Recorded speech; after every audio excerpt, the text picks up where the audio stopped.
দর্শক, সজাগ নিউজের ফেসবুক পেজে কিন্তু আবারও সবাইকে স্বাগত জানাচ্ছি। আমি তারিক সুজন এবং আমার পাশে যে মানুষটিকে দেখছেন তিনি কিন্তু নাটোরের অন্যতম একজন ক্রীড়াবিদ, অন্যতম একজন অ্যাথলেট, অন্যতম একজন ক্রিকেট খেলোয়াড় আসাদ মণ্ডল। এই দলের একজন অন্যতম নিবেদিত খেলোয়াড় হিসাবে কিন্তু আবশ্যক খেলোয়াড় হিসাবে কিন্তু তাকে বেস্ট ইলেভেনে অবশ্যই রাখতে হয় এবং নাটোর জেলা দলেরও কিন্তু বেস্ট ইলেভেনের তিনি বিভিন্ন জায়গায় কিন্তু খেলতে গিয়েছেন। আমরা সেই আসাদ মণ্ডলের সাথে সর্বশেষ তার যে অবস্থা সেটা সম্পর্কে একটু কথা বলবো। আসাদ, কেমন আছেন? আছি আলহামদুলিল্লাহ। এই যে সতীর্থরা আজকে খেললো, যাদের সাথে সারা জীবন খেলেছেন, ছোটবেলা থেকে খেলেছেন, তারা মাঠে খেলছে, আপনি বাইরে থেকে দেখছেন, কেমন এই বিষয়টি কেমন লাগছিল? আমি যখন শুনলাম যে নাটোরে এরকম খেলা হবে তখন নিজেকে আর কি মানে মনে হচ্ছিলো যে অনেকদিন পর নাটোরে খেলা হচ্ছে, আমি খেলতে পারতেছি না, এই জন্য অবশ্যই আমার খুব খারাপ লাগতেছিল। ইভেন আজকে যখন আমি মাঠে ঢুকি, উৎসবমুখর পরিবেশ, যখন কালকে থেকে খেলা শুরু হয়েছে আমি গোটা খেলা আপনাদের লাইভে দেখছি, তখন আজকে মাঠে আসছি তখন মানে কি আমি নিজেকে সবাইকে একই কথা বলতেছি যেন আমি নিজেকে ইমোশনালভাবে আমি নিজেকে ধরে রাখতে পারি যেন। হ্যাঁ, আমি এত আবেগ হয়ে গেছি, আবেগপ্লুত হয়ে গেছি যে আমি কি বলবো, মানে আর বলার ভাষা নেই। যে মাঠে ফেরার জন্য আমি উন্মুখ হয়ে আছি।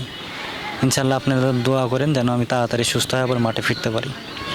একদমই, যাদের সাথে খেলছেন তারা মাঠে খেলছে, আপনি মাঠে বসে থেকে দেখছেন, তাদের ভুলগুলো হয়তো চোখে পড়ছে, হয়তো মনে হচ্ছে এই ওভারটা যদি আমরা করতাম বা আমি করতাম আরেকটু হয়তো ভালো করতাম, হয়তো আরেকটু 2টা রান কম দিতাম, এমনটি কি মনে হচ্ছিল না? অবশ্যই আমি বাইরে থেকে মানে পেস বলারে অন্তত সাগরেকে বলছি যে ভালো জায়গায় বল কর, নিজের থেকে মানে কি এভাবে আসতে এভাবে না, এভাবে করলে ভালো হতো, এরকম আর কি নিজে ফিল করছি যে এরকম করলে ভালো হতো। হ্যাঁ, মানে এটা অটোমেটিক আসতেছে, স্বাভাবিক ব্যাপার, যেহেতু আপনি একটা লিডিং বলার ছিলেন, সবসময় লিড রোল প্লে করতেন, সেটা তো এরকম হবেই। তো আমি একটু জানতে চাচ্ছি যে এই মুহূর্তে আপনার শারীরিক অবস্থার, যেটা আমরা জানিয়েছিলাম সজাগ নিউজে কিন্তু বিভিন্ন সময় লাইভ করা হচ্ছে, একাধিক লাইভ করা হচ্ছে আপনাকে নিয়ে, এই মুহূর্তে আপনার শারীরিক অবস্থার কী পরিস্থিতি রয়েছে?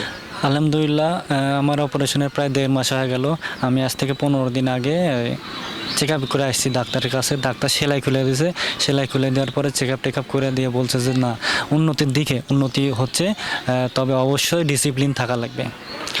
আর বসে থাকার সময় নাই, এখন হাঁটা চলাফেরা করা লাগবে, খাওয়া দাওয়া ঠিক মতো করা লাগবে, ইভেন ব্যায়ামও করা লাগবে, এছাড়া অনেক নিয়মের মধ্যে থাকা লাগবে, তাইলে ইনশাল্লাহ ভালো হয়ে যাবে। ইভেন আরও হচ্ছে কি ওষুধ আছে, এগুলা বিষয়ে সতর্ক থাকতে হবে, তাহলে এগুলা ঠিক হয়ে যাবে। আর এক পায়ে অপারেশন হয়েছে, আর এক পায়ে অপারেশন হচ্ছে কি আমার ডাইন পায়ে, এটা কুরবানি ঈদের পরে করবে। অনেকে কিন্তু আপনার যে রোগটা সেটা কিন্তু অনেকে জানেন যারা আমাদের সাথে যুক্ত ছিলেন এতদিন। আমি একটু জানতে চাচ্ছিলাম আপনি কী ধরনের সমস্যা ফিল করছিলেন, সেই সময় আপনার সমস্যা হচ্ছিল কি? আমার 2 পায়ের রক্তনালী ব্লক হয়ে গেছে, যার কারণে পায়ে রক্ত চলাচল করতে পারতেছিল না। এর কারণে আমার আঙ্গুলে ইনফেকশন হয়, আঙ্গুলে পচন শুরু হয়েছিল, যেটা অত্যন্ত মানে গুরুত্বপূর্ণ এবং অনেক মানে বড় একটা সমস্যা। এটার কারণে ধরেন আমি হাঁটা চলাফেরা করতে পারতেছিলাম না, হাঁটা চলাফেরা করলে আমার গোটা পা অবশ হয়ে যেত, ইভেন ভারী হয়ে যেত, আমি আর হাঁটতে পারতাম না। এখন আপনাকে যদি একটু স্পেসিফিক্যালি প্রশ্ন করি যে কোন ডাক্তারের আন্ডারে বা কোন হসপিটালে আপনার চিকিৎসা চলছে, যদি একটু জানাতেন। সজাগ নিউজের দর্শক কিন্তু আপনার ব্যাপারে অনেক আগ্রহী, আমরা নিজেরাও আগ্রহী, আপনাকে কাছে পেয়েছি, তাই এত কষ্টের মধ্যেও কিন্তু আমরা ছোট্ট একটা ইন্টারভিউ নেওয়ার চেষ্টা করছি। তা আপনি একটু বলবেন যে কোন ডাক্তারের আন্ডারে অথবা কোন ক্লিনিক বা হসপিটালের আন্ডারে এখন চিকিৎসা চলছে? আমি ঢাকা ইবনে সিনা হসপিটাল, ধানমন্ডি শঙ্কর শাখা, এই হসপিটালে আমি ডাক্তার স্বদেশ রঞ্জন কুমারের কাছ থেকে কার্ডিওভাস্কুলার, যিনি হচ্ছে কি হৃদরোগের, ঢাকা হৃদরোগের হচ্ছে একজন হচ্ছে কি অ্যাসিস্ট্যান্ট প্রফেসর, ডক্টর স্বদেশ রঞ্জন কুমার। এই মুহূর্ত পর্যন্ত আপনার কতটি অপারেশন সাকসেসফুল হয়েছে বা অপারেশন অলরেডি হয়ে গেছে বা কতটি করতে হবে ভবিষ্যতে, আপনি যদি একটু জানাতেন। আমার এক পায়ে, বাম পায়ে বেশি অবস্থা খারাপ ছিল জন্য বাম পায়ে আগে হচ্ছে অপারেশন করছে এক পায়ে, তারপরে ডাইন পায়ে করছে যে মোটামুটি একটা সময় নিয়ে করবে, কারণ বাম পায়ের অবস্থার উন্নতি হলে তারপরে ডাইন পায়ে অপারেশন করবে।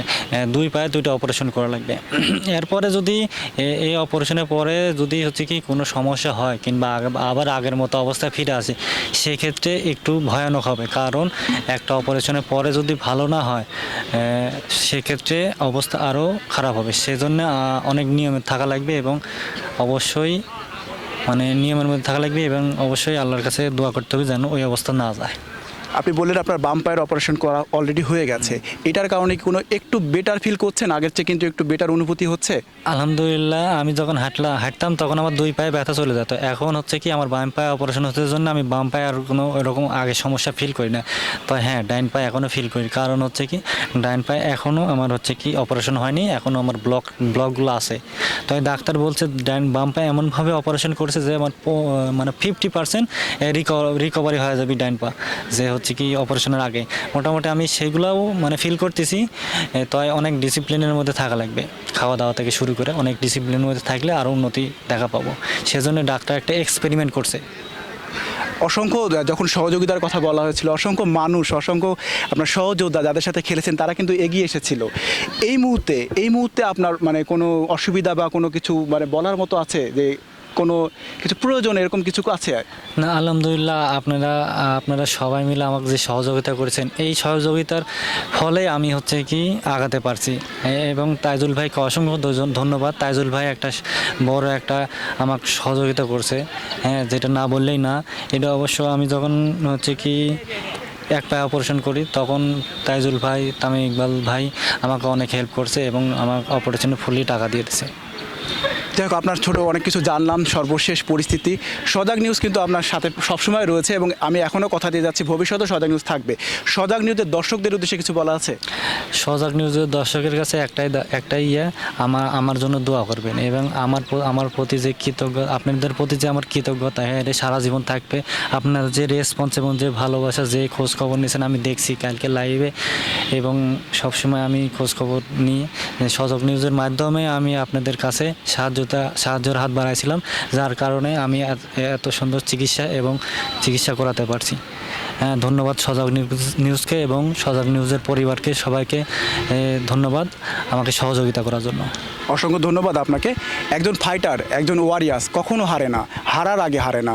একজন আসাদ মণ্ডল, তিনি কিন্তু এই মাঠ থেকে যে আজকে খেলা দেখছেন, তিনি কিন্তু আশা ব্যক্ত করেছেন সামনে অচিরেই কিন্তু নিশ্চয়ই যেই সহযোদ্ধাদের সাথে এতদিন খেলেছেন, যেই খেলোয়াড়দের সাথে খেলেছেন, আবারও কিন্তু তিনি স্বপ্ন দেখেন তাদের সাথে কিন্তু এই মাঠে নামবেন এবং জেলার হয়ে খেলবেন, মাঠ কাঁপাবেন। এই আশাবাদ কিন্তু তিনি ব্যক্ত করেছেন এবং তার আশাবাদকে কিন্তু আমরা খুবই দৃঢ়ভাবে দেখতে চাই, যে বাস্তবায়ন দেখতে চাই। আসাদ নিশ্চয়ই ফিরবেন, খুব অচিরে সুস্থ হবেন এবং খেলার মাঠে ফিরবেন। আমি তারেক সুজন কিন্তু এতক্ষণ আপনাদের সাথে ছিলাম। আপনারা আমাদের সাথে থাকার জন্য অসংখ্য ধন্যবাদ জানাচ্ছি আপনাদের।